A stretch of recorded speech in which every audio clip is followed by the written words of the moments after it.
नमस्कार। राजस्थान की तमाम फटाफट खबरों में आपका स्वागत है। राजस्थान की खबरों के लिए आपसे निवेदन कि यदि आपने हमारे चैनल को सब्सक्राइब नहीं किया है तो कृपया करके राजस्थान की खबरों के लिए आपके अपने चैनल को सब्सक्राइब करना ना भूलें। आप सब्सक्राइब करते हैं तो हमें हिम्मत होती है सही और सच्ची खबरें आप तक पहुंचाने की, वरना मीडिया में तो आप देखते ही हैं किस तरह की खबरें आपको परोसी जा रही है। क्या वह आपके बच्चों को बेरोजगारी में सहायता करती है या आपके बच्चों की महंगाई होती शिक्षा में सहायता करती है या आपके परिवार पर होने वाली महंगाई को असर कम करती है। लेकिन चिंता की कोई बात नहीं, आप देखते रहिए, क्योंकि आप देखते हैं तभी वह ऐसी खबरें आपको दिखाते हैं। वरना यदि आप देखना बंद कर दें तो वह वही खबर दिखाएंगे जो आपके और आपके परिवार से संबंधित है या आपके परिवार का विकास कर सके। तो क्या है आज बड़ी खबरें। प्रशासन बुधवार को उदयपुर के पूर्व राज परिवार में रास्ते तिलक की रस्म को लेकर उपजे विवाद को सुलझाने में सफल रहा। इसके साथ विधायक विश्वराज सिंह मेवाड़ ने पहले एक लिंग जी के दर्शन किए, बाद में शाम को उदयपुर सिटी पैलेस पहुंचकर पैलेस की अनुमति के अनुरूप 5 लोगों के साथ धोनी के दर्शन किए। यानी सीएम के हस्तक्षेप से उदयपुर में पूर्व राज परिवार का विवाद सुलझा। विश्वराज ने धोनी के दर्शन किए। वहीं लक्ष्य राज सिंह मेवाड़ का कहना है कि हम हिंसा के प्रशंसक नहीं लेकिन नपुंसक भी नहीं है। दैनिक भास्कर की बड़ी खबर, स्कूलों में बेटियों को पीरियड्स में संक्रमण से बचाने के लिए मुफ्त सैनिटरी पैड की व्यवस्था तो सरकार ने कर दी, लेकिन इनके निस्तारण की कोई व्यवस्था नहीं की। इससे वह समय पर पैड नहीं बदल पाती और कई तरह के संक्रमण हो रहे हैं। दैनिक भास्कर ने राजस्थान के 5 बड़े शहरों की स्टडी की पता चला है कि राजस्थान भर में स्त्री एवं प्रसूति विभागों के आउटडोर में आने वाली छात्राओं में ज्यादातर जननांगों में संक्रमण के केस हैं। पूरे देश में मस्जिदों को खोदा जा रहा है या पूरे देश में हर जगह मस्जिदों के बारे में विवाद पैदा हो रहा है। ये क्यों हो रहा है, इसको आप अगर नहीं समझेंगे तो आने वाले वक्त में आपको जरूर समझ में आएगी। अजमेर सिविल न्यायालय ने मोइनुद्दीन चिश्ती की दरगाह में श्री संकट मोचन महादेव मंदिर होने का दावा सुनवाई के लिए बुधवार को स्वीकार कर लिया। दावा हिंदू सेना के राष्ट्रीय अध्यक्ष विष्णु गुप्ता ने पेश किया। इसमें ख्वाजा साहब की दरगाह का भीतरी इंतजाम देखने वाली केंद्र सरकार की दरगाह कमेटी, ख्वाजा साहब अल्पसंख्यक मंत्रालय तथा भारतीय पुरातत्व सर्वेक्षण विभाग को पक्षकार बनाया गया है। यानी कि ख्वाजा साहब की दरगाह में शिव मंदिर के दावे की याचिका स्वीकार की गई है। सुनवाई 20 दिसंबर को की गई है। वहीं अजमेर दरगाह प्रमुख उत्तराधिकारी नसीरुद्दीन चिश्ती का कहना है कि कुछ लोग सस्ती लोकप्रियता के चलते ऐसी बातें कर रहे हैं। राजस्थान में तापमान में उतार चढ़ाव जारी है। बुधवार को कई शहरों में दिन के तापमान में गिरावट दर्ज की गई, जबकि कुछ शहरों में रात का पारा बढ़ा। सबसे कम पारा माउंट आबू में 6.8 डिग्री रहा। हाई कोर्ट ने बुजुर्गों को पेंशन और अन्य योजनाओं का लाभ नहीं मिलने से जुड़े मामले में सरकार को कहा है कि ऐसे लोगों के मामलों के निस्तारण के लिए हेल्प सेंटर और पॉलिसी बनाए। अदालत ने कहा कि भले ही हम संविधान दिवस मना रहे हैं, लेकिन बुजुर्ग लोगों की मदद के लिए कोई ऐसा मैकेनिज्म या एसओपी नहीं है जिससे कि उनसे जुड़े पेंशन व अन्य मामलों में उनकी मदद हो सके। एसएमएस अस्पताल में बुधवार को सुबह 9 बजे गुल हुई बिजली शाम 4 बजे के बाद आई। इस दौरान ओपीडी, जांच, ओटी और लिफ्ट की सेवाएं बंद रही। 7 घंटे न तो अस्पताल प्रशासन और न ही ठेकेदार ने सिस्टम ठीक कराया। यहाँ ओपीडी में एक्सरे नहीं हुआ, न्यूरो सर्जरी भी टाली गई। सबसे बड़ी खबर यह है कि एसएमएस की खबर कितनी देर तक मीडिया में चर्चा का विषय रही, या अजमेर में ख्वाजा मोइनुद्दीन चिश्ती की दरगाह में सर्वे किया जाएगा, ये बड़ी चर्चा रही। अगर आप अभी भी नहीं समझे तो आपको पता ही नहीं चलेगा कि आपकी समस्याएं किस तरह से नदारद कर दी गई है या समस्याओं का बिल्कुल इस तरह से निस्तारण कर दिया गया है कि आपको पता ही नहीं चलेगा। और जबकि कौन सी खबर आपको सबसे बड़ी मिलने को जाएगी यह आप बाद में पता चलेगा।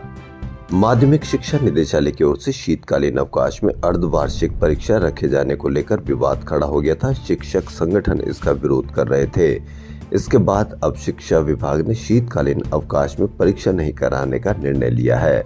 शीतकालीन अवकाश 25 दिसंबर से जनवरी तक था, लेकिन विभाग ने 26 और 27 दिसंबर को भी अर्धवार्षिक परीक्षा रख ली।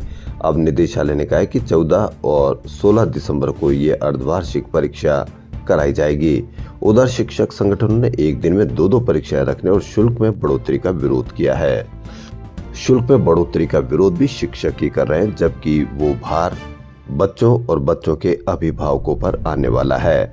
लेकिन कोई चिंता नहीं, क्योंकि हमको पता है कि हमको क्या देखना है और हम किसकी खबर देखना ज्यादा पसंद करते हैं। अखिल राजस्थान विद्यालय शिक्षक संघ अरस्तु के अध्यक्ष रामकृष्ण अग्रवाल का कहना है कि समान परीक्षा के नाम पर शुल्क में बढ़ोतरी कर अभिभावकों पर अनावश्यक आर्थिक भार डालना गलत है। लेकिन अभिभावकों को कोई फर्क नहीं पड़ता, क्योंकि उनको ज्यादा खुशी इसमें मिल रही है कि मस्जिद में उनके लिए कौन सा मंदिर निकल सकता है। शुल्क बढ़ाकर केंद्रीकृत करना भी गलत है। राजस्थान विश्वविद्यालय से संबद्धता प्राप्त बीएड कॉलेजों के 1000 से अधिक विद्यार्थियों पर आगामी शिक्षक भर्तियों से बाहर होने का संकट खड़ा हो गया। यदि वे विद्यार्थी हैं जिन्होंने सैद्धांतिक परीक्षा तो दे दी, लेकिन किसी कारण से प्रायोगिक परीक्षा नहीं दे पाए, अब राजस्थान विश्वविद्यालय ने इनकी परीक्षा ये कहते हुए लेने से इनकार कर दिया कि आगामी बैच के साथ इनकी परीक्षा ली जाएगी। वहीं अभ्यर्थियों का कहना है कि अगर ऐसी स्थिति बनी तो वह न तो रीट में शामिल हो पाएंगे, न ही आगामी शिक्षक भर्तियों में भाग्य आजमा सकेंगे। उन्होंने आरयू प्रशासन से उनकी प्रायोगिक परीक्षा लेने की मांग की है। इसके साथ ही विद्यार्थियों ने अपनी पीड़ा उच्च शिक्षा मंत्री प्रेमचंद बैरवा तक पहुंचा दी है। इसके बावजूद अभी तक उन्हें राहत नहीं मिल पाई है। ये वे विद्यार्थी हैं बीए, बीएड, बीएससी, बीएड और एमएड के द्वितीय वर्ष में अध्ययनरत है। राजस्थान स्टेट मेडिकल काउंसिल द्वारा जारी नीट पीजी 2024 मेरिट में गड़बड़ियों को देखते हुए विद्यार्थियों ने काउंसलिंग चेयरमैन से मुलाकात की और परिणाम को रोककर फिर से सूची बनाने की मांग की है। विद्यार्थियों ने बताया कि राजस्थान राज्य मेडिकल काउंसिल ने अपनी काउंसलिंग के लिए जो सूची जारी की है उसमें मेरिट लिस्ट 22 नवंबर 2024 को बनाई गई है। जयपुर एयरपोर्ट पर बुधवार को देहरादून से पुणे जा रहे इंडिगो एयरलाइंस की फ्लाइट की जयपुर एयरपोर्ट पर दोपहर करीब 2 बजे इमरजेंसी लैंडिंग हुई। एयरपोर्ट से मिली जानकारी के अनुसार देहरादून से पुणे जा रहे शुभम को अचानक छाती में दर्द और बेचैनी महसूस हुई। इस कारण से जयपुर में इमरजेंसी लैंडिंग की गई। एसओजी ने राजस्थान कर्मचारी चयन बोर्ड की शारीरिक शिक्षक सीधी भर्ती 2022 में डमी अभ्यर्थी बैठाकर परीक्षा पास करने के आरोप में 3 पीटीआई और 1 लेक्चरर को गिरफ्तार किया है। तीनों पीटीआई ने 20-20 लाख रुपए देकर डमी अभ्यर्थी बैठाए थे, जबकि तीनों ही 8वीं फेल हैं। आवेदन में उन्होंने 10वीं, 12वीं और बीपीएड की फर्जी डिग्री लगाई थी। कैसे आदमी विश्वास करे इन परीक्षाओं पर। वहीं युवक को साइबर ठगी के आरोप में फंसाकर 5 लाख रुपए मांगने के आरोप में तिजारा पुलिस ने डीएसपी मुनेश और उनके 3 सहयोगियों पर केस दर्ज किया है। घटना सितंबर 2023 के, उस समय मुनेश तिजारा में डीएसपी पद पर थे। राजस्थान सरकार की ओर से हेल्थ साइंस, संस्कृत, आयुर्वेद, कृषि विधि, वेटरनरी जैसे विश्वविद्यालय में पढ़ रहे छात्र छात्राओं को क्वालिटी युक्त शिक्षा देने और नैक एक्रेडिटेशन की मंशा पर सवालिया निशान लग गया। जगत गुरु रामानंदाचार्य राजस्थान संस्कृत विश्वविद्यालय ने टीचिंग और नॉन टीचिंग के रिक्त पड़े 60 पदों के लिए वित्तीय स्वीकृति मांगी थी, लेकिन सरकार ने महज 16 पदों को भरने की ही वित्तीय स्वीकृति देकर सिर्फ खानापूर्ति की है, जिसमें 9 असिस्टेंट प्रोफेसर और 7 नॉन टीचिंग के शामिल है। खबर ये होनी चाहिए मेन पृष्ठों पर और चर्चा का विषय ये होना चाहिए, लेकिन आपको इनकी चर्चाओं का कोई भी विषय मीडिया पर नहीं दिखेगा। मीडिया पर किसकी चर्चा का दिखेगा, यह आप अवश्य देखते रहें। आरटीओ की ओर से ओवरहैंग बसों के चालान करने को लेकर विवाद खड़ा हो गया। बस ऑपरेटर्स ने बसों पर एक तरफा कार्रवाई का आरोप लगाया है। ऑपरेटर्स का कहना है कि बसों की बॉडी AIS 052 के तहत अधिकृत बॉडी बिल्डर बनाता है। इसे डीटीओ और इंस्पेक्टरों के माध्यम से सड़क पर दौड़ने का लाइसेंस दिया जाता है। इसके बावजूद अब बसों पर ओवरहैंग के तहत कार्रवाई की जा रही है, लेकिन बॉडी बनाने वाले बॉडी बिल्डर और डीटीओ इंस्पेक्टरों पर कोई कार्रवाई नहीं की है। राजस्थान फार्मासिस्ट एसोसिएशन की ओर से मुख्य सचिव, प्रमुख चिकित्सा सचिव, चिकित्सा निदेशक और सीफू के निदेशक को ज्ञापन देकर फार्मासिस्ट भर्ती 2023 को जल्द से जल्द पूरा करने की मांग की गई है। एसोसिएशन ने चेतावनी दी कि यदि जल्द ही इस भर्ती को पूरा नहीं किया गया तो दिसंबर में आंदोलन का सहारा लिया जाएगा। बुधवार को अधिकारियों को दिए गए ज्ञापन में एसोसिएशन ने कहा कि चिकित्सा विभाग के अधिकारियों ने 30 नवंबर को नियुक्ति देने का कैलेंडर जारी किया था, लेकिन अभी तक अंतरिम सूची में चयनित अभ्यर्थियों के अनुभव प्रमाण पत्रों का पुनः सत्यापन तक नहीं हुआ है। उनका कहना है कि यह भर्ती 12 साल बाद आई थी, इस कारण बेरोजगार फार्मासिस्ट को इस भर्ती से बड़ी उम्मीद है। सरकार को चाहिए कि इस भर्ती को गंभीरता से लेकर जल्द पूरा करे। राजस्थान में एनसीईआरटी का पाठ्यक्रम लागू रहेगा, लेकिन कक्षा 6 से 12वीं तक की किताबों में 20% कोर्स बदलेगा। नए कोर्स में राष्ट्रीय दृष्टिकोण और वर्तमान दौर की चुनौतियों का समावेश किया जाएगा। अगले महीने में पाठ्यक्रम समीक्षा समिति रिपोर्ट सरकार को सौंप देगी। इसे अगले सत्र से लागू करने की तैयारी है। आप जो भी पाठ्यक्रम बदला जाएगा उसको ढंग से तरीके से देखना कि किस तरह से पाठ्यक्रम में बदलाव होगा, क्या इससे आपके बच्चों का भविष्य सुधरेगा या नहीं सुधरेगा, इस पर भी आप अवश्य देखते रहें। माहेश्वरी समाज की ओर से मरणोपरांत नेत्रदान देहदान के लिए लोगों को अभियान चलाकर जागरूक किया जा रहा है। आगामी 3 साल में 300 देहदान व 2500 नेत्रदान के संकल्प पत्र भरवाने का लक्ष्य तय किया गया है। पिछले 5 साल में अब तक 167 देहदान व 832 नेत्रदान के संकल्प पत्र भरवा चुके हैं। सर्व समाज स्वच्छता सैनिकों ने नगर के हाजिरगाहों पर लगाए गए ताले खुलवाने की मांग की है। साथ ही उन्होंने कहा कि ताले लगाने वालों के खिलाफ सख्त कार्रवाई होनी चाहिए ताकि शहर में सफाई व्यवस्था सुचारू रूप से हो सके। सर्व समाज स्वच्छता सैनिकों ने इस संबंध में बुधवार को प्रेस वार्ता बुलाई। इसमें सर्व समाज सफाई कर्मचारी नेता राकेश मीणा ने कहा कि संयुक्त वाल्मीकि एवं सफाई श्रमिक संघ का कार्यकाल पूरा हो चुका है। राजस्थान रोडवेज में 35,000 करोड़ के विदेशी निवेश का प्रस्ताव फिलहाल पूरा होता नहीं दिख रहा है, क्योंकि राज्य सरकार ने इस निवेश प्रस्ताव को फिजिबल नहीं माना है। ऐसे में इस प्रस्ताव पर राइजिंग राजस्थान समिट के दौरान MOU होने की संभावना नहीं है। दरअसल राजस्थान रोडवेज को निजी हाथों में दिए जाने के प्रस्ताव पर निर्णय होने की संभावना नहीं है। राज्य सरकार को ऑस्ट्रेलिया की एक कंपनी ने रोडवेज में 35,000 करोड़ के निवेश का प्रस्ताव दिया था। ऑस्ट्रेलिया की E mobility infra and consulting private limited company के CEO रितेश पंडित ने राज्य सरकार को निवेश का प्रस्ताव भेजा था। इस प्रस्ताव के तहत अगले 15 वर्षों में रोडवेज में 15,000 इलेक्ट्रिक बसें संचालित करने की बात कही गई थी, यानी रोडवेज नहीं जाएगी निजी हाथों में। राजस्थान लोक सेवा आयोग से स्कूल व्याख्याता भर्ती 2024 में अधिकतम आयु सीमा में छूट का लाभ देने की मांग की गई है। कोरोना काल में भर्तियां नहीं होने पर सरकार ने 31 दिसंबर 2020 तक आयु सीमा में था, उनको 31 दिसंबर 2024 तक आयु सीमा में मानने का आदेश जारी किया था, लेकिन स्कूल व्याख्याता भर्ती में इस छूट लाभ नहीं दिया जा रहा।